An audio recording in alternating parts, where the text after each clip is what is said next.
Hi everyone, my name is Michelle and today we are going to talk about ballet. So ballet is a type of dance. This means that it is made up of specific movements that share or express an idea. So for example, let's say that you had a really good day and you wanted just to tell someone about that. Well, you could tell someone through a dance. If you picked out certain movements that you feel like show the emotion happy, you can put those together and you create a dance. When someone creates a dance, we call them a choreographer. And if they say that they are creating a dance, we say that they're choreographing a dance. So obviously there are so many different types of dance, but today let's just focus on ballet. So ballet is a type of dance that started in Italy about 500 years ago as court entertainment. This meant that it was performed only for kings, queens, noblewomen, noblemen, and wealthy people. And this dance was typically performed during social gatherings. So a social gathering is when a group of people come together to celebrate something, kind of like a party. Although this dance was usually restricted just for these people, now anyone can watch ballet. I mean, you can just buy a ticket and go into a theater and watch the 2-hour performance. That is no biggie. Although ballet also started in Italy, the dance movement terms, or like the dance words, are actually all in French. So as we learn ballet, we're also going to be learning a little bit of French along the way. So in my opinion, ballet is one of the most structured type of dances. This means that there's a certain set of rules that we have to follow for every single class and every single dance. So think of it as a sport. A sport has certain rules and things that you have to do during a game. Ballet works exactly the same way. So let's get to the fun part now, which is what ballet dancers actually wear. So ballet dancers typically wear tights, which is kind of like a mix between like socks and pants. And these are typically pink, but they can be black or white. And we wear leotards, which is kind of what I'm wearing right now, over these tights. And basically these leotards could be any color. Mine is red, but some people like to wear black, blue, purple, and pink. And basically the combo with the leotard and the tight helps show our body alignment, meaning how does our body look when we do a certain move? So, and do we look ugly when we do this, or do we look pretty doing this? So boys typically wear tights as well, even though they usually wear white or black, no pink. And they wear a top, shirt, and these can be white or black.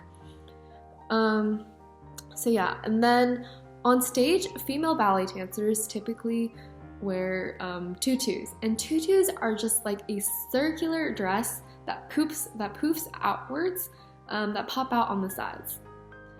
And boys usually wear like white or black tights, and these usually have some sort of decorative top, like a vest or like a long sleeves, something pretty on top. So now for shoes, there are 2 different types of shoes that ballet dancers typically wear, on and off stage, so we wear them both. So for beginners, we like to wear leather shoes. So they can either be made out of leather or cloth. So these are leather or cloth shoes. And these help support a dancer's feet when they're a beginner because they're nice and soft. And then we usually have the sole, which is made up of a canvas. Now, there's 2 different types of soft shoes. There are full-soled, which I do not have, and these are just like this piece and it goes all the way down. And we have 2 soles, which is what I have. Typically for starters, we like to wear full-soled because they help build up a little bit of resistance and like muscle at the arch, which is like at the bottom of your foot. So for more advanced dancers, we typically let them wear point shoes, and they're usually above like 10 years old, 11 or 12 years old. And these are like hard shoes, so they're really hard, and they're not that bendy. They're a little bit bendy here, and they have nice long ribbon that will wrap around your shoes. These shoes allow for ballet dancers to stand on their toes and do turns, like that. So keep in mind, please do not go out and buy your own point shoes if you do not have any sort of training and do not have like a dance teacher to make sure that you're ready for them. If you do not have the right muscle or you don't know what kind of shoe to buy, you can easily damage your shoes, first of all, and you can also injure yourself greatly. Although they're all point shoes, there are hundreds of different kinds of point shoes for different people. So it's really important that you have a teacher there or some sort of professional to guide you. And these take absolutely years to master. So last but not least, we know that this video is part of a larger collection on ballet basics, and I know I'll be teaching a little bit more of real dance movements later. And I know not everyone has access to dance shoes, especially since we're in the middle of a pandemic, so you can wear socks. And I have a little trick with socks. So what I like to do is wear socks if your house isn't slippery, but if your house is slippery, this is what I like to do. Let me see if I can show you.